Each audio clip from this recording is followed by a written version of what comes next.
நரேந்திர மோடியின் புதிய அமைச்சரவையில் ஆந்திராவுக்கு 5 இலாகா வழங்க வாய்ப்பு. சந்திரபாபு நாயுடுவின் தெலுங்கு தேசம் கட்சி 2 அமைச்சர் 1 இணையமைச்சர் பதவிகளை திட்டமிட்டுள்ளதாகவும் தகவல். நீட் தேர்வில் எந்த குளறுபடியும் நடக்கவில்லை என்றும் வினாத்தாள் கசியவில்லை என்றும் தேசிய தேர்வு முகமை தகவல்.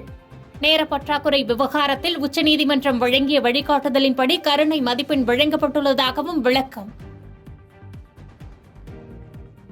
உத்தரகாண்ட் மாநிலம் டேராடூனில் உள்ள இந்திய ராணுவ அகாடமியில் வீரர்களின் பயிற்சி நிறைவு அணிவகுப்பு. வடக்கு மண்டல ராணுவ தளபதி சுசீந்திரகுமார் வீரர்களின் அணிவகுப்பு மரியாதையை ஏற்றுக்கொண்டார். திமுகவுக்காக முதலமைச்சர் ஸ்டாலின் மற்றும் உதயநிதி பிரச்சாரம் செய்தனர். அதிமுகவை பொறுத்தவரை தான் ஒருவர் மட்டுமே அதிக இடங்களுக்கு சென்று வாக்கு சேகரித்தேன். மக்களவைத் தேர்தலில் அதிமுக தோல்வி அடைந்தது குறித்து எடப்பாடி பழனிசாமி விளக்கம். 2019 தேர்தலை விட தற்போதைய தேர்தலில் அதிமுகவுக்கு 1% வாக்கு கூடுதலாக கிடைத்துள்ளது மிகப்பெரிய வெற்றி என்று எடப்பாடி பழனிசாமி கருத்து. பாஜக ஏதோ வளர்ந்துவிட்டது போன்று செய்திகள் திட்டமிட்டு வெளியிடப்படுகிறது என்றும் பேட்டி. தென் மாவட்டங்களில் அதிமுக வலுப்பெறும் என்று எடப்பாடி பழனிசாமி நம்பிக்கை.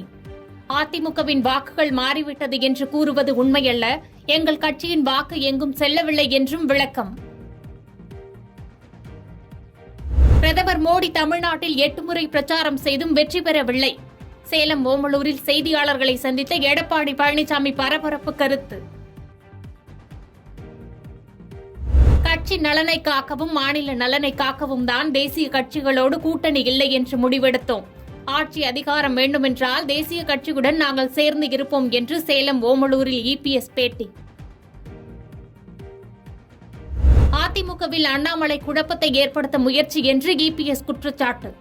அண்ணாமலையை அடையாளம் காட்டியது அதிமுக தான் என்றும் சுட்டிக்காட்டி விமர்சனம். இஸ்லாமியர்களின் ஈகை திருநாளான பக்ரீத் பண்டிகை தமிழ்நாட்டில் 17ஆம் தேதி கொண்டாடப்படும். தமிழ்நாடு அரசின் தலைமை காஜி அறிவிப்பு. தனக்கு அமைச்சர் பதவி கிடைப்பது ஆண்டவன் கையிலும் ஆள்பவர்கள் கையிலும் தான் உள்ளது.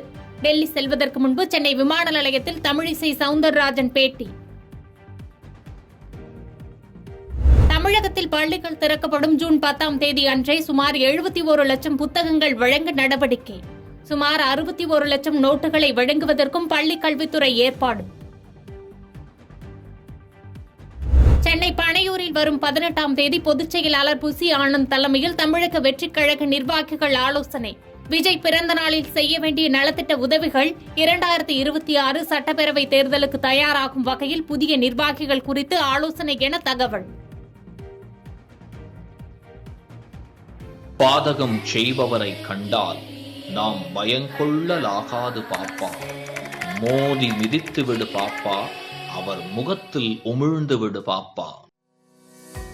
அண்மை செய்திகளை உடனுக்குடன் தெரிந்து கொள்ள இணைந்திருங்கள் இயம்நாடு தொலைக்காட்சியுடன்.